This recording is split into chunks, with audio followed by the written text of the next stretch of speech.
श्रीमद् भागवतम स्कंद प्रथम अध्याय 13 धृतराष्ट्र द्वारा गृह त्याग श्लोक संख्या 12 और 13।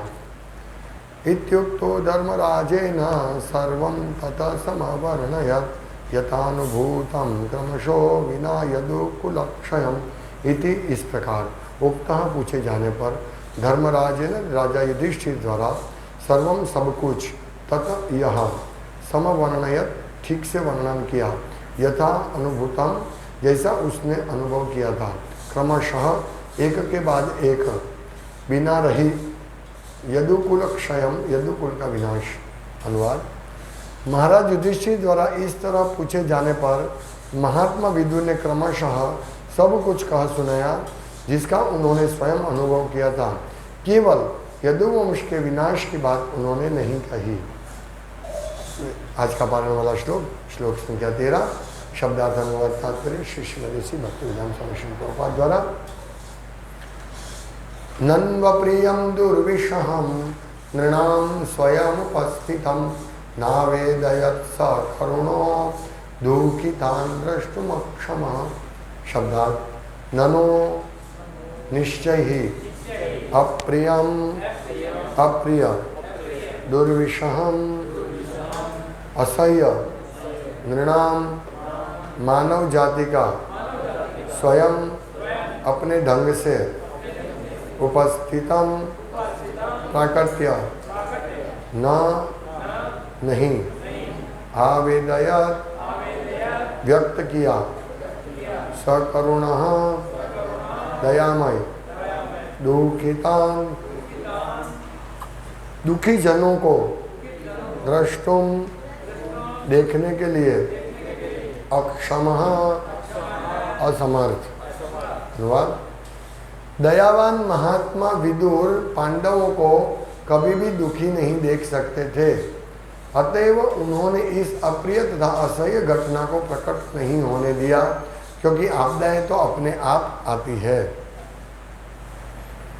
तात्पर्य। नीति शास्त्र के अनुसार ऐसा अप्रिय सत्य नहीं कहना चाहिए जिससे अन्यों को कष्ट हो। विपदा सदैव प्रकृति के नियमानुसार स्वतः आती है, अतएव इसका प्रचार करते हुए इसे अधिक उभारना नहीं चाहिए। विदुर जैसे दयावान व्यक्ति के लिए विशेष रूप से प्रिय पांडवों के साथ व्यवहार करते हुए यदुवंश के विनाश जैसी अप्रिय घटना को उद्घाटित करना प्रायः असंभव था। इसीलिए उन्होंने जानबूझकर ऐसा नहीं किया। महात्मा विदुर का स्वागत, अभिवादन, उनको ठीक तरह से प्रसाद विश्राम सब देने के बाद युधिष्ठिर महाराज उनकी प्रशंसा करते हैं, और प्रशंसा पूरी होने के बाद महात्मा विदुर जो भी उनको अनुभूति हुई, भगवान कृष्ण के शुद्ध भक्त उद्धव से मिलन हुआ, मैत्री ऋषि से मिलन हुआ, और उन्होंने जो अनुभूति की सब यात्रा करने के बाद वो सब उन्होंने कहा, एक चीज को छोड़कर। क्या चीज? यदुवंश का विनाश। क्योंकि युधिष्ठिर महाराज को शंका थी कि कुछ अघटित हुआ है, लेकिन विदुर महाराज ने देखा कि ये पांडवों ने पूरे जीवन भर दुखी सहन किया है, तो और उनको ये झटका देकर दुखी नहीं करना चाहते थे। नीति शास्त्र के अनुसार जो सत्य अप्रिय है तो उसको बोलना नहीं चाहिए। ऐसा श्री प्रभुपाद कहते हैं कि नीति शास्त्र के अनुसार ऐसा अप्रिय सत्य नहीं करना चाहिए जिससे अन्यों को कष्ट हो। तो हम प्रचार कैसे कर पाएंगे? क्योंकि प्रचार के लिए अप्रिय वस्तु बोलना चाहिए, बोलना पड़ेगा। हे साधव सकल एव विहाय दूरात्, हे साधु, आप अब तक जो ग्रहण किया उसको छोड़ दो, वो सब मूर्खता है। दंते निधाय तृणकम पदयोर निपत्ये कृत्वा च काकम शतद एवं अहम भ्रमीमि। जब भक्त प्रचार करता है तो हाथ जोड़ के दांत में तृण धारण करके कहते हैं कि हे साधु, सामान्य जीव को साधु करके उसका प्रशंसा कर रहे हैं कि मैं आपके पाँव पड़ता हूँ, मैं आपके चरण 100 बार आपका वंदन करता हूँ चरण कमल में गिर कर, तो वो खुश हो जाए, हाँ ये तो अच्छा व्यक्ति है, मुझे प्रणाम कर रहा है। तो तुरंत बोले कि मुझे क्या करना चाहिए? हे साधव सकल एवं विहाय, तुमने जो आज तक जो भी सीखा है वो सब मूर्खता है, उसको छोड़ दो। अभी इसको झटका नहीं लगेगा क्योंकि पहले उसकी प्रशंसा की है। जनरली क्या होता है, कोई आदमी प्रशंसा करता है ना हमारी, तो समझना चाहिए वो कुछ काम निकलवाना चाहते हैं। मैंने ऐसा बहुत बार देखा है। हम बोलते हैं मीठे होते हैं, हाँ ये तो हमारे साथ मीठा हो रहा है, हाँ? कुछ फिर हम बोलेंगे, पूरा बात बोलेंगे, फिर बोलेंगे प्रभु एक ये है बात, पूरा बॉम्ब फोड़ेगा, हाँ? लेकिन वो बॉम्ब नहीं लगेगा। ठीक है कर देता हूँ। पहले ही अगर वो बात बोल दिए तो क्या होगा? तो ऐसे कोई व्यक्ति का ऐसा नेचर होता है, उसको जब काम निकलवाना है तो बहुत खुशी, बहुत उत्साह होता है। मैं एग्जांपल लेता हूँ, किसी को दीक्षा लेनी होती है तो हमारे सामने नाचते हैं, प्रभु आप जो बोलो वो सेवा करेंगे, बहुत मीठे होते हैं बहुत। फिर जब दीक्षा मिली फिर मंदिर आना बंद, मंगल आरती आना बंद, ये हो जाता है। मैंने देखा ऐसे बहुत सारे भक्त हैं, तो ऐसा नहीं करना चाहिए। ये तो एक साइड पर बात हुई, पर कहने का मतलब नीति शास्त्र कहती है कि किसी को अप्रिय वचन नहीं बोलना चाहिए, लेकिन हमको तो अप्रिय वचन बोलने पड़ेंगे कि तुम मूर्ख हो, तुम ये भवसागर में फंसे हुए हो, तो तुमको भगवान कृष्ण के शरण में जाना चाहिए। तो ये प्रभुपाद कहते हैं कि नीति शास्त्र के हिसाब से अप्रिय वचन नहीं बोलना चाहिए, लेकिन हम नीति शास्त्र से ऊपर भक्ति का प्रचार कर रहे हैं तो हमें बोलना चाहिए। सत्य कितना भी कड़वा हमको बोलना चाहिए। इसलिए प्रभुपाद कहते हैं नमाम दुष्कृति नो मूढ़ा प्रपद्यन्ते नराधमा। जो दुष्ट लोग है नराधमा, नरों में अधम है, अधम, जिनको मनुष्य जीवन मिला है लेकिन उसका उपयोग नहीं कर रहे भगवान की भक्ति में, अधम है, नराधम। नमाम दुष्कृति नो, दुष्कृति जिसकी मति, सुकृति और दुष्कृति। सुकृति जो हमेशा अच्छे कार्य में लगा हुआ है, और दुष्कृति कहीं पे बॉम्ब रख दिया, किसी को नुकसान कर दिया, है ना, ऐसे कार्य में लगा होता है। दुष्कृति क्या है? किसी के टायर में खिली मार देगा, उसको पंचर हो जाए, ऐसा दुष्कृति है। मतलब जो जिसका कार्य दुष्कार्य होता है, और सुकृति यानी अच्छा कार्य करता है, भक्तों की सेवा करता है या जो भी, ये सुकृति में आता है, जो भक्तिमय में थोड़ा अच्छा कार्य करता है। तो दुष्कृति मूढ़ा, मूढ़ा यानी गधे जैसा, मूढ़ा जो कुछ समझते हैं, जड़, और माया प्रयत ज्ञाना। तो हमको बोलना पड़ेगा, क्यों? क्योंकि लोगों को समझाना पड़ेगा कि दुष्ट लोग ही भगवान के शरण में नहीं आता है। अगर तुम दुष्टता छोड़ो और भगवान के शरण में आओ, अगर तुम दुष्ट हो तो भी भगवान के शरण में नहीं आएंगे। तो ये सत्य वचन हमको बोलना पड़ेगा, क्योंकि वो उसका कल्याण करता है। तो ऐसे सत्य वचन बोलना चाहिए जिससे उसका परम कल्याण हो। यहाँ नीति शास्त्र की बात अलग है, यहाँ विदुर महात्मा का जो एंगल है वो एक अलग एंगल है। क्या एंगल है? कि दयावान महात्मा विदुर पांडव को कभी भी दुखी नहीं देख सकते थे, वो एक अलग बात है, क्योंकि वो भगवान के शुद्ध भक्त थे। विदुर महात्मा वो जानते थे, लेकिन उनके ऊपर बहुत सारी विपदा आई थी, इसीलिए और एक विपदा का समाचार सुनकर वो दुखी नहीं हो, ये कॉन्सेप्ट था। लेकिन जब अब हम अभक्तों को प्रचार करते हैं तो हमें देखना नहीं चाहिए कि वो दुखी हो रहा है, क्योंकि वो दुख उसके लिए अच्छा है। जैसे बच्चे लोग हैं तो बच्चे लोग इधर उधर का कार्य करता है, हालांकि 5 साल तक बच्चे को मारना नहीं चाहिए। मैंने देखा, वो हमने बात 2 दिन पहले हम चर्चा कर रहे थे। नीति शास्त्र में चाणक्य पंडित कहते हैं 5 साल तक लालन करना चाहिए बालक का, 5 साल से 15 साल तक उसको पीटना चाहिए, और उसके बाद 15 साल के बाद उसके साथ मैत्रीतापूर्ण व्यवहार करना चाहिए बच्चे के साथ। तो अभी 4 साल तक इसको पीटना पड़ेगा, उसका लालन करना पड़ेगा, और 15 साल के बाद मित्रता। ये बहुत अच्छी, ये नीति शास्त्र अच्छा है, ये नीति अच्छी है। तो इस प्रकार हम लोग भी लोगों के कल्याण के लिए, प्रभुपाद कहते हैं, प्रभुपाद ने कहा है कि लोग गुवर जैसे होते हैं। गुवर को जब आप बोलेंगे ये सूर्योदय हो गया आँख खोलो, वो नहीं खोलेगा, वो मानेगा ही नहीं गुवर कि आँख खोलनी है। ऐसे ही बहुत सारे ऐसे लोग हैं जो भाई भगवान कृष्ण है, वो पूर्ण पुरुषोत्तम परमेश्वर है, अपनी आँख नहीं खोलते हैं, तो उन लोगों को कड़वा वचन बोलना पड़ेगा। लेकिन उसमें भी हमें ध्यान रखना है कि वो कड़वा वचन बोलने से भक्ति में आना चाहिए। ऐसा नहीं हम पूरा उसको धमका के मार के, मतलब धमका के बोले, नहीं, ये वचन हमें याद रखना है। क्या ये अभी जो हम बोलते हैं ना, हाँ, दंते निधाय तृणकम पद, पूरे नम्र होकर पूरा उनसे जाके उनको पहले बोलना है कि भाई मैं आपका, आप बहुत अच्छे हो। हम इसीलिए हम बुक डिसीजन करने जाते हैं तो हम ऐसा बोलते हैं ना, कभी कभी कोई आ जाता है, कोई स्वामीनारायण वाला होता है, कोई दादा भगवान का होता है, अच्छा आप दादा भगवान का भक्ति करें, अच्छा ठीक है ठीक है, पढ़िए आप तो भक्त हैं, ऐसा करके हम उनको पुस्तक देते हैं, क्योंकि पुस्तक देने के बाद उसका कल्याण होगा। इसीलिए हम पहले किसी को काटते नहीं हैं, हम पहले सत्य बताते नहीं हैं, क्योंकि परम सत्य की पुस्तक हम दे रहे हैं।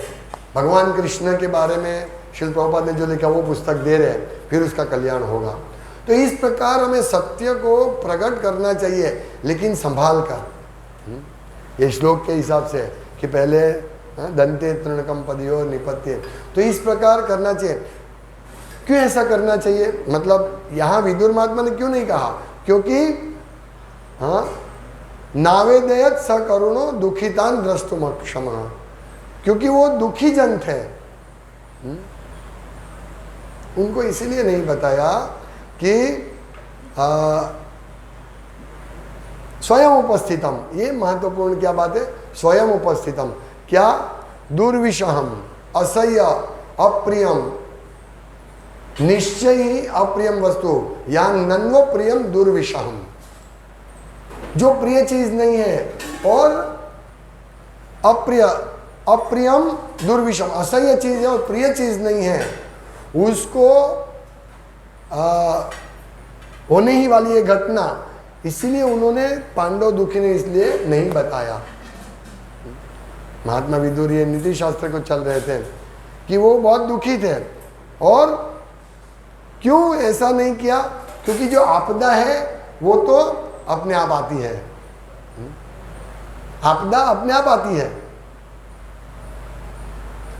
जैसे श्रीमद् भागवतम में श्लोक है कि तस्यैव हेतो प्रयते तो कोविदो न लभ्यते यद भ्रमताम परियतः। जो बुद्धिशाली व्यक्ति है वो जानता है ऊपर से नीचे दुख दुख ही दुख है, और हम इंद्रिय तृप्ति का जो सुख प्राप्त करते हैं वो वास्तव में दुखी है।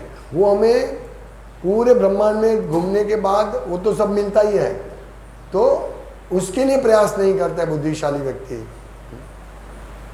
वो किसके, वो जानते हैं, क्या जानते हैं, काले न सर्वत्र गभीर रहसा, समय आने से, काल का पसार होने से जैसे दुख आता है अपने आप, जैसे लिखे ना आपदा है तो अपने आप आती है, ऐसे दुख आता है वैसे ही सुख भी अपने आप आएगा।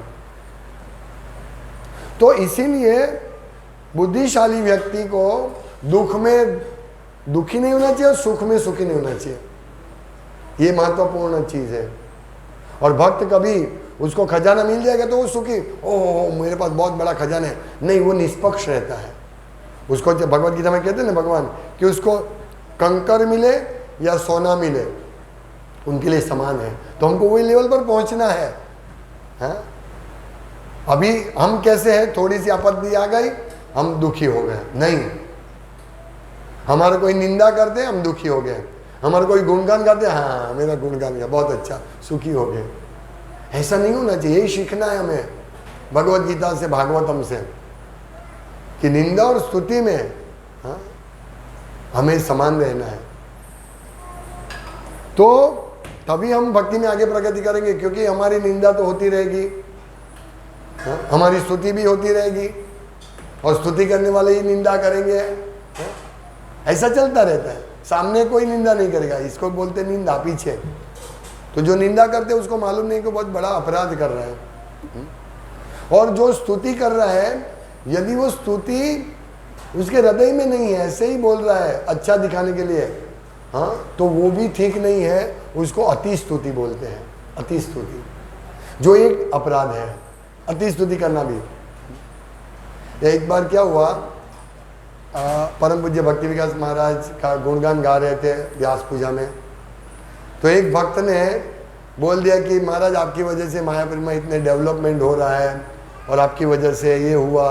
महाराज ने तुरंत उसको रोका, बोला ये अति स्तुति है, मैंने कुछ नहीं किया यहाँ। ऐसा समझना चाहिए। तो जो हम स्तुति, अति स्तुति करते हैं, वो भी अपराध गिना जाएगा ना। है? और कोई व्यक्ति दुखी है, उसको भक्ति में लाना है, तो ठीक है, उनकी थोड़ी अच्छी उनकी बात करके उनसे बात करनी चाहिए, प्रिय वचन कहना चाहिए, लेकिन सत्य भी उसके साथ कहना चाहिए। यहाँ जो नीति शास्त्र के ऐसा अप्रिय सत्य नहीं कहना चाहिए जिससे अन्यों को कष्ट हो, लेकिन हमें सामने वाली व्यक्ति का कल्याण के लिए उसको कष्ट देना पड़ेगा। तुम ठीक तरह से माला नहीं कर रहे हो, ऐसा बोलना पड़ेगा। कोई अगर कीर्तन में नाच नहीं रहा है तो बोला नाचो भाई, क्यों नहीं नाचते हो, तो उसको लगेगा मुझे क्यों बोल रहे हैं, ऐसा। या कोई अच्छी तरह जप नहीं कर रहा तो उसको बोले भाई तुम जप करो, ठीक तरह से जप नहीं कर रहे। तो क्या होता है, मैं कभी कोई भक्त को बोलता हूँ तो कोई सुनते हैं, लेकिन कोई ऐसे, और फिर वही मैं बोलता तुम कृष्ण खा रहे हो, हरे खा रहे, हरे कृष्ण कृष्ण कृष्ण हरे हरे राम राम हरे हरे, ऐसे बोलते हैं, फास्ट बोलते हैं, तो ऐसा होता है। तो हमें ये भी ध्यान रखना है कि कोई व्यक्ति अगर हमारे पास कुछ बात कहने आता है, वो अप्रिय हो तो भी सुनना चाहिए। हमें ऐसा नहीं है कि वो प्रिय वाणी से ही, यदि हमारे पास हमारे इसको खुशामद खोर बोलते हैं, जो हम खुशामद खोरों से घिरे हुए हैं, तो ये हमारा बड़ा अपकल्याण होगा। तो हमारे पास ऐसे व्यक्ति भी होना चाहिए जो हमें सत्य वचन कहे, लेकिन हमें ऐसा नहीं सत्य के नाम पर हमेशा कड़वी बात ही करें, ये भी नहीं है, होनी चाहिए है? तो ये एक बैलेंस रखना चाहिए हम सबको। हाँ? जैसे यहाँ विदुर महात्मा ने बैलेंस किया कि भाई ये लोग पहले से दुखी है, उनको क्यों मैं यदुवंश के विनाश की बात करूं। हालांकि यदुवंश की विनाश की जो बात है, विदुर महात्मा को दुख पहुंचाता है, लेकिन ये कृष्ण की बहुत बड़ी इच्छा थी, योजना थी। हमें ये समझना है, जब नए नए भक्त आते हैं तो सोचते हैं भगवान ने अपने ही कुल का नाश किया। नहीं, ये भगवान की बहुत अच्छी योजना थी। भगवान चाहते थे कि जैसे मैं हूं, भगवान सोचा कि मैं तो अभी मेरा योजना पूर्ण हो गया, मेरा मिशन समाप्त हो गया। भगवान ब्रह्मा ने, देवता ने आके प्रार्थना की, भगवान अभी आपका मिशन कंप्लीट हुआ, अभी आपने धर्म की स्थापना कर दी, अभी आपका जो इच्छा हो वो कर सकते हैं, प्रयाण कर सकते हैं। तो भगवान ने सोचा, भगवान ने भी ऐसा नहीं कि वो मैं ही पूर्ण पुरुषोत्तम परमेश्वर हूँ, मैं जो सोचूंगा वही सही है। वो सोचा उन्होंने ध्यान से, भागवत में वर्णन है। और सोचने के बाद ये निर्णय किया कि मेरे जो पुत्र पौत्र सब है इतने शक्तिशाली है कि मेरे वाला किसी का वो नहीं मानेंगे, उसको इतना पृथ्वी के ऊपर वो बोझ बन जाएगा। हालांकि पृथ्वी के लिए यदुवंशी का कोई बोझा नहीं था, लेकिन भगवान, ये बात सही है, भगवान चले जाने के बाद ये सब जो है पूरे पृथ्वी पे मतलब उनको कोई रोकने वाला नहीं है, इसीलिए इससे भी प्रॉब्लम हो सकता है। इसीलिए भगवान ने उन सबको जो स्वर्ग से आए थे, जो भगवत धाम से आए थे, उनको सब अपनी अपनी जगह भेजने की योजना की थी। ये समझना चाहिए, बहुत ध्यान से समझना चाहिए हमें। इसमें आगे आएगा तीसरे स्कंद में, और फिर लास्ट 11वें स्कंद में भी आएगा। तो हमें सिद्धांत ये समझना चाहिए कि जो विनाश हुआ है वो वास्तव में विनाश नहीं है, पूरा उनको अपने अपनी जगह भेज दिया गया। जैसे हम विमान में बैठते हैं, तो विमान ऐसे ऐसे उड़ता है, तो हम सब ऐसे हो जाते हैं, तो हमारा दुख थोड़ा ये होता है, किसी को वॉमिट भी हो जाती है, लेकिन हम जल्दी दूसरी जगह जाते हैं, तुरंत चले जाएंगे। इसी प्रकार भगवान ने योजना की थी, सभी अपने ये पार्षद थे, सब यदुवंशी जो थे वो सब पार्षद थे भगवान के शुद्ध भक्त थे। नहीं तो फिर भगवान के साथ कैसे रहते, द्वारका में कैसे रह सकते हैं? ये सब शुद्ध भक्त थे। तो ये सब भगवान की जन्म कर्म, ये सब लीला है, हमें समझनी चाहिए और वो लीला का प्रचार भी करना चाहिए, लेकिन उसको बहुत सावधानी से प्रचार करना चाहिए। ये जब ये लीला आती है यदुवंश के विनाश की, तो प्रभुपाद उसमें बहुत ध्यान से तात्पर्य में बारंबार कहते हैं कि ये भगवान की बहुत सुंदर योजना है। नहीं तो कोई सोचेगा कि भगवान ने अपने ही वंश को मार दिया। हालांकि इस अर्थ में महात्मा विदुर नहीं बोल रहे हैं, उनको तो मालूम है भगवान की सब योजना शुद्ध भक्तों को मालूम होता है, हाँ? लेकिन ये चर्चा वो करना नहीं चाहते थे।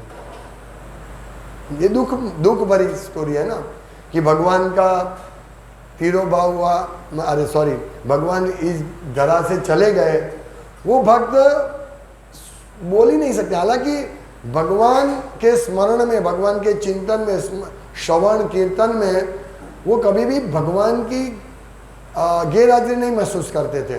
वो सब महसूस करते कि भगवान है ही हमारे साथ।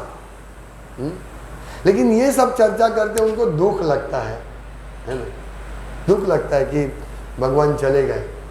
इसलिए भक्त नहीं चाहते कि इस प्रकार की चर्चा हो, लेकिन भक्त सिद्धांत जानता है कि क्यों ये सब हुआ। तो और दुखी करने का यही उद्देश्य था कि वो सुन के और दुखी होंगे कि भगवान अब चले गए, यदुवंशी सब चले गए। हाँ, उनके कितना अच्छा संबंध था उनका, भगवान के साथ होने के लिए, होने की वजह से कितना अच्छा संबंध था। और युधिष्ठिर महाराज ने पूरे जीवन में दुख देखा था। बचपन से पिताजी का देहांत हुआ, उनको कितनी बड़ी आपत्ति जो हमने देखा, कितनी बड़ी मुश्किलों का सामना करना पड़ा, 13 साल वन में जाना पड़ा राजकुंवर को, कभी वो ऐसा दुख नहीं सहन किया, फिर भी वो गए। आप सोचिए इतनी मुसीबत, फिर आने के बाद बड़ा युद्ध हुआ, और युद्ध में अपने ही गुरु को, अपने ही भाई को, अपने पौत्रों को, अपने ससुर को, अपने मामा को, सबको मारना पड़ा।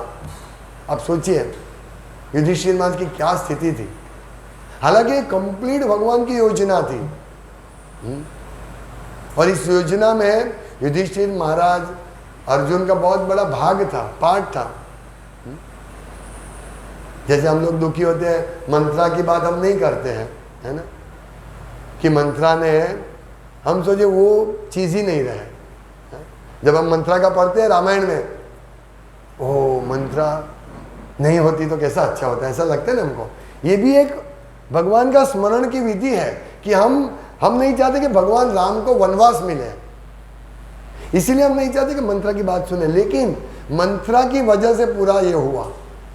रामायण अगर मंत्रा नहीं होती तो भगवान रामचंद्र जाते नहीं, और रावण का वध नहीं होता। रावण इतना शक्तिशाली था, इसको 2-3 ही लोग नहीं मार सकते थे। वाली के सामने वो हार गया, कार्तावीर अर्जुन उसके सामने, और एक और था, तो इन सबके बाकी रावण को कोई पराजय नहीं कर सकते थे। इसीलिए राम भगवान की सब योजनाएं थी, उसमें ये योजना में मंत्रा का एक भाग था। तो ये सब योजना होती है भगवान की।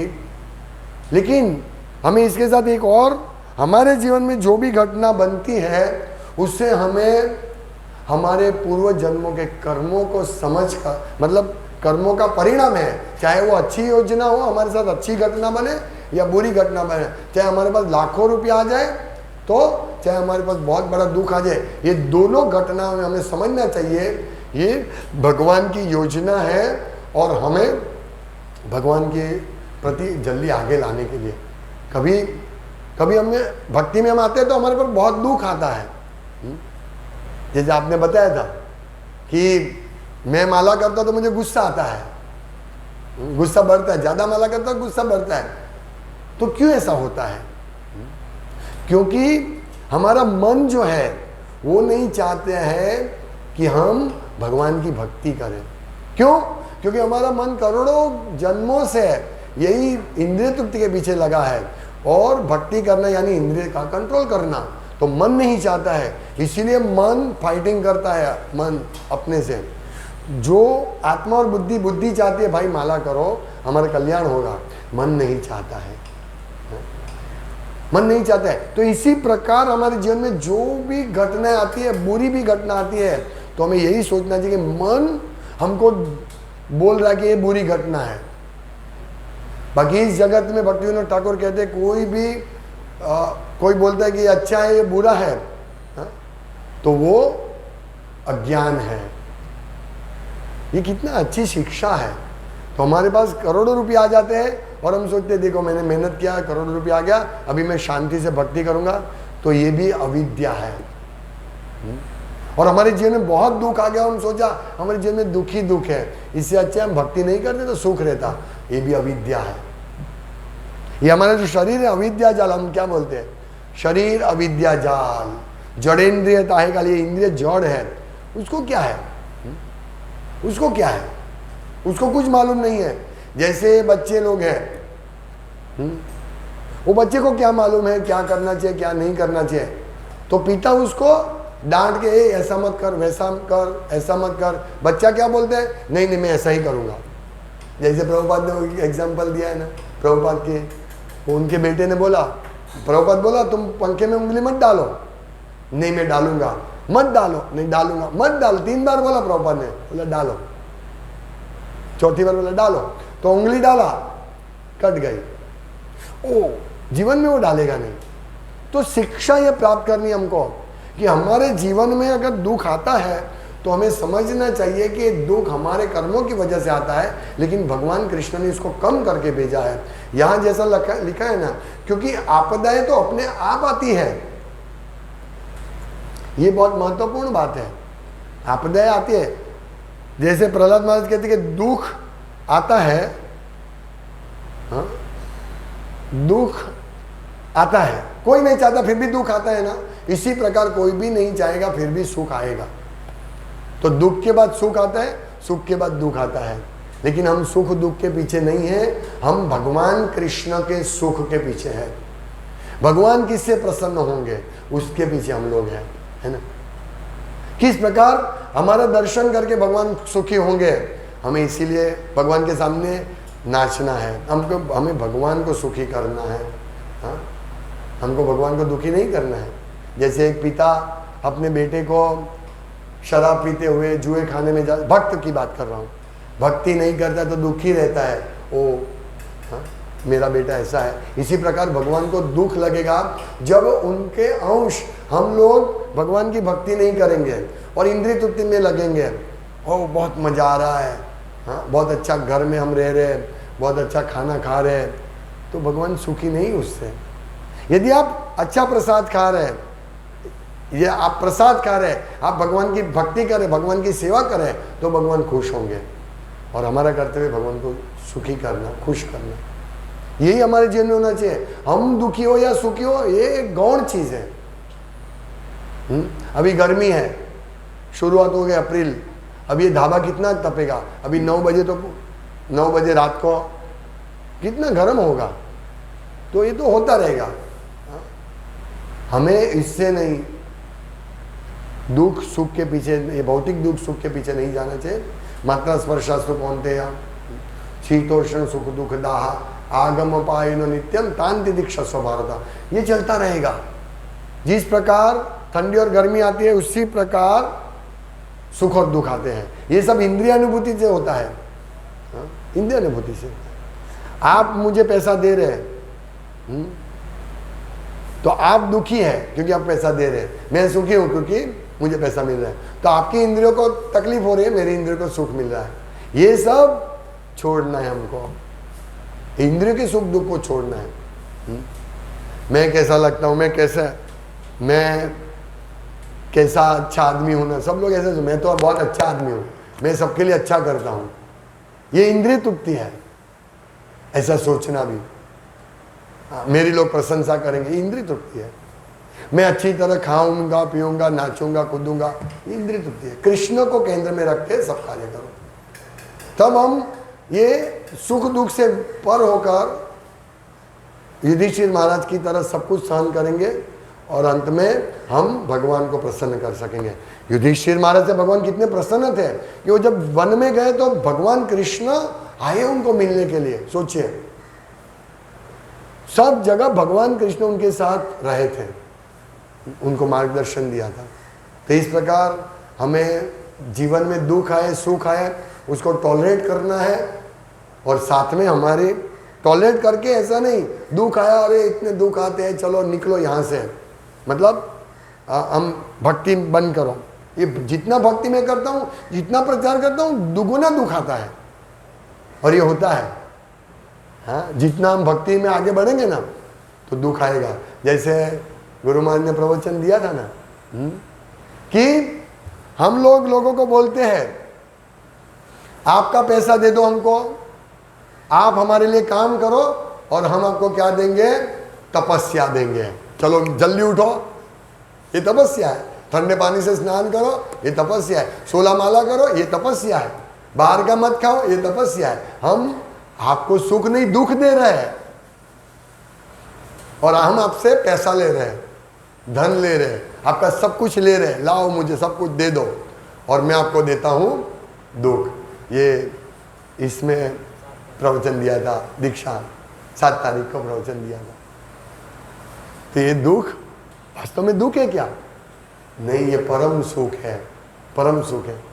गोपियां भगवान कृष्ण के जाने से अत्यंत दुखी दिख रही थी, लेकिन वो भगवान के साथ संग में जो सुख था उससे भी अनेक गुना ज्यादा सुख को प्राप्त कर रही थी। भगवान का स्मरण करते हैं तो हम भी यदि हमारे दुखी अवस्था में हम यदि भगवान का स्मरण सतत करते रहेंगे, हाँ, सततम कीर्तयन तो माम, सतत कीर्तन करते रहेंगे भगवान का, भगवान की लीलाओं का गुणगान, मत चित्ता मत गता प्राणा, एक दूसरे को बोध देते रहेंगे, तो हम भी गोपियों की तरह कृष्ण से कभी दूर नहीं रहेंगे।